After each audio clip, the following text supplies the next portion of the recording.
Charles, the world is not the same as it was. Mutants. They're gone now. After Deadpool and Wolverine, it's pretty clear that the MCU wants more of Wolverine. And what better way to bring him back than with a Logan 2? We're getting the worst Wolverine from the multiverse instead of the best. The movie Logan was one of the biggest hits in the X-Men series. It didn't just do well at the box office, it also got great reviews and made fans really happy. The movie is based on the Old Man Logan comic storyline by Mark Millar and Steve McNiven. The story is set in 2029, a time when no new mutants have been born in 25 years. An aging Logan is struggling as his healing factor fails, slowly poisoned by his adamantium skeleton. He works as a limo driver in El Paso, Texas, while taking care of 97-year-old Charles Xavier, who lives in an abandoned smelting plant in northern Mexico. Xavier, suffering from dementia, experiences destructive telepathic seizures, one of which had killed several X-Men years earlier. Logan reluctantly agrees to help Gabriela Lopez, a former nurse for the biotech company Alkali Transigen, and a young girl named Laura reach Eden, a supposed safe haven near the American-Canadian border. After finding Gabriela dead, Logan is confronted by Donald Pierce, the cyborg head of security for Transigen, who is searching for Laura. Laura, who has powers similar to Logan's, is hiding in Logan's limo. Logan, Laura, and Xavier manage to escape from Pierce and his Reavers, but Caliban, a mutant tracker and Logan's ally, is captured. Pierce tortures Caliban into helping him track Laura. When Logan and Xavier watch a video on Gabriela's phone, they learn that Transigen created Laura and other children from mutant DNA to use as weapons. The children were difficult to control and were slated for execution, but Gabriela and other nurses helped some escape. Xavier tells Logan that Laura was made from Logan's DNA and reveals that she is his daughter. In Oklahoma City, Logan realizes that Eden, the place they're trying to reach, is featured in Laura's X-Men comic and dismisses it as fictional. The Reavers soon arrive, but during the confrontation, Xavier has a seizure that leaves everyone incapacitated except for Logan and Laura. They manage to take down the attackers and give Xavier his medication. As they try to escape, Dr. Xander Rice, Transigen's head, shows up to assist Pierce. Logan, Laura, and Xavier end up helping farmer Will Munson and his family after a traffic accident and accept their invitation for dinner. While there, Logan drives away enforcers from a corporate farm that's been causing trouble. However, Rice unleashes X-24, a mindless clone of Logan at his peak, intended as Transigen's ultimate weapon. X-24 kills Will's family and Xavier before capturing Laura. Caliban sacrifices himself by setting off grenades, taking out several Reavers but only injuring Pierce. Logan fights X-24 but is overpowered, and Will ultimately dies after using his truck to pin the clone down. Logan and Laura manage to escape with Xavier's body. After burying Xavier, Logan collapses. Laura takes him to a doctor and convinces him to check out the site in North Dakota to prove it's not Eden. They find Richter and other Transigen children there, preparing to cross into Canada. Laura discovers an adamantium bullet Logan had kept since he escaped the Weapon X facility, a bullet he once thought of using to end his life. Logan decides not to join them, leaving Laura disappointed. When the Reavers attack the children, Logan takes an overdose of a serum from Richter that temporarily boosts his healing and strength.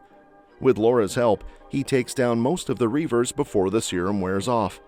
As Pierce holds Richter at gunpoint, Rice reveals to Logan that no new mutants have been born due to genetically engineered crops created by Transigen and spread through the world's food supply. Logan finds a gun and kills Rice, injuring Pierce in the process. X-24 fights Logan while the children use their combined powers to defeat Pierce and the remaining Reavers. Richter flips a truck onto X-24, but the clone breaks free and impales Logan on a large tree branch, fatally wounding him. Laura then loads the adamantium bullet into Logan's revolver and shoots X-24 in the head, killing him. In his final moments, Logan tells Laura not to become the weapon she was designed to be. After she tearfully calls him her father, Logan dies peacefully in her arms. Laura and the children bury him, and she recites the closing speech from Shane, which Logan, Charles, and she had watched in Oklahoma City. Before leaving, Laura tilts the cross on his grave marker to make an X. This all gets completely shattered in the opening sequence of Deadpool and Wolverine by Deadpool, and after that we meet the worst version of Wolverine, and X-23 makes her return. While they do interact, it doesn't come close to being enough. The worst Wolverine shows some character growth, but he's still far from being a fully developed character. With the success of Deadpool and Wolverine, which earned over $1.2 billion at the box office, Kevin Feige has mentioned that he's interested in featuring both characters in future MCU projects when possible, most likely in Doomsday and Secret Wars. However, he hasn't confirmed if X-23 would be included in those plans. I still believe she will show up more because she plays a significant role in the worst Logan's character development. At the end of Deadpool and Wolverine, we see her with him, possibly living in Deadpool's world. Plus, it's likely that the TVA broke some rules to let Laura stay there. My theory is that the TVA might eventually send Deadpool, Wolverine, and X-23 to the Sacred Timeline to help battle Doctor Doom, given that he poses a multiverse-level threat.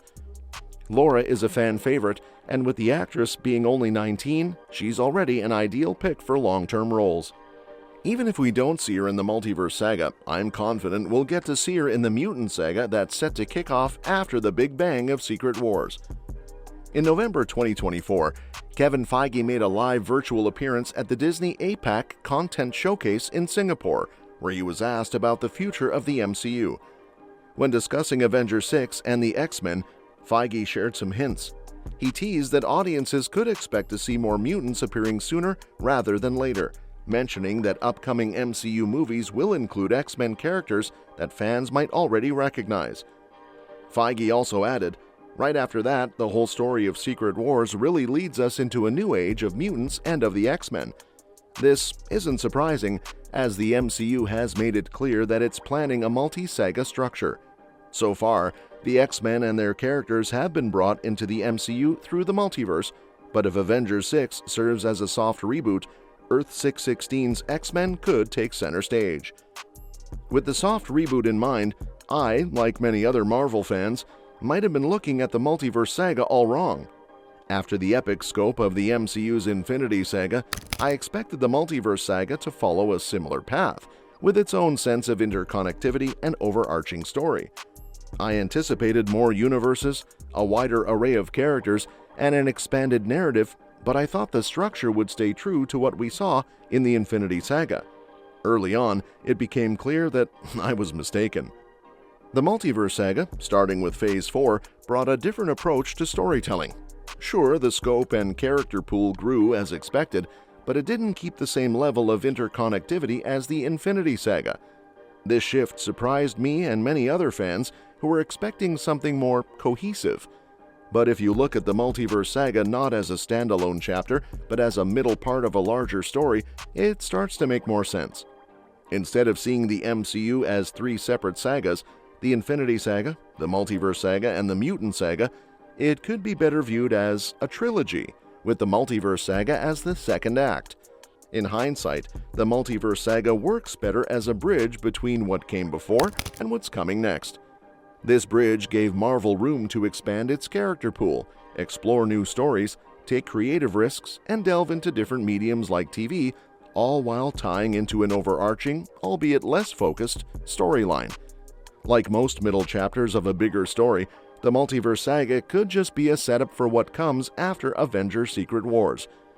The characters are established, their arcs, successful or not, have been set up, and they'll converge in Secret Wars to lead into the third act, the Mutant Saga that Feige hinted at, which I'm pretty sure will bring back Logan with its own movie or lead a charge in an X-Men team-up movie. Well, that's it. Let me know what you think in the comments below. And don't forget to subscribe for more updates on this and other exciting upcoming movies. We'll see you next time.